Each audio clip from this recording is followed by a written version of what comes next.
The night was wrong. The air was heavy, too still, as if the world itself was holding its breath. At the edge of a twisted forest, a lone figure stood with trembling hands wrapped around a pendant that pulsed faintly in the dark. It was not merely light, it was memory. It felt alive, and deep down, they knew it was leading them somewhere they were never meant to go. The first step into the forest was quiet. The second was not. Branches groaned like old bones. An unseen shape shifted between the trees. A voice soft at first, then sharp as broken glass whispered from nowhere and everywhere all at once, "Come closer." Their breath caught, and still, they obeyed. The forest bent around them, no matter how many turns they made. The path seemed to twist back and on itself until the world fell silent again. And then they saw it, a clearing, moonlight spilling down onto an ancient stone well, covered in glowing runes that writhed like living things. But before they could approach, something moved in the corner of their vision. A figure tall, thin. Wrong, it had no face, yet its head tilted toward them like it was smiling. And without a mouth, it spoke. "I've been waiting." Panic clotted them. They turned to run, but the way back was gone. Branches tangled and locked like iron bars. The faceless thing didn't move. It simply watched. Then came the sound of footsteps, not theirs, from the darkness. Another figure stumbled forward, bloodied, trembling, but familiar. It was them. Another version of themselves, eyes wide with desperation. "Don't touch it." The bleeding double screamed. "It's not what you think. It's a trap." But the ground shook violently before they could ask. The well blazed with light, and the earth tore apart, revealing a spiral staircase that plunged into blackness. From the other side of the clearing, the faceless watcher raised a blue lantern and tilted its head once more. "Go down, or stay blind forever." And they did.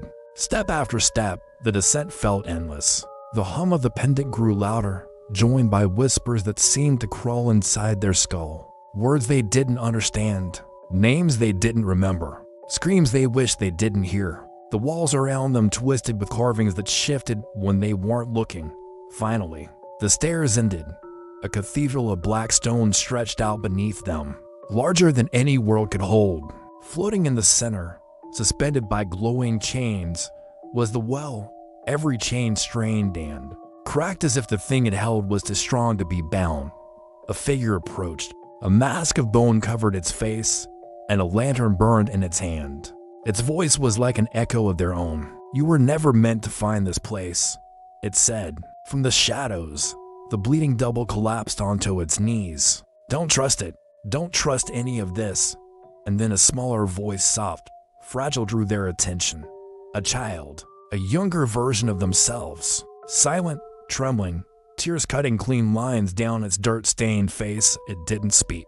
It only pointed at the well as another chain snapped. The masked figure removed its mask, and there it was, their own face, older, hollow, corrupted by something they didn't understand. "I came back to stop you," it said, its voice breaking. "But I failed." The well shuddered violently. Darkness bled from its edges.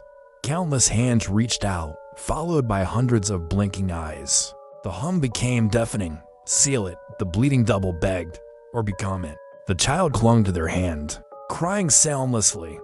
The pendant burned in their palm. The last chain snapped. Darkness swallowed everything. The cathedral shook as if the world itself was tearing apart. They stood frozen, trapped between three versions of themselves. The bleeding double, desperate and terrified. The masked future self, hollow with regret, and the child, small and innocent, begging for an answer without words. And then they chose. Light erupted, violent and endless. For a moment there was silence. When they opened their eyes, the forest was gone. The cathedral was gone. There was only a mirror, endless white stretched in every direction. And there they stood before their reflection. Only it wasn't their reflection. It smiled without them. It moved before they did. "Your turn," it whispered. The mirror cracked. Darkness spilled out, swallowing everything in an instant. And in that final moment, just before it consumed them, they heard the hum again, soft, almost tender, as if it was laughing, and the cycle began anew.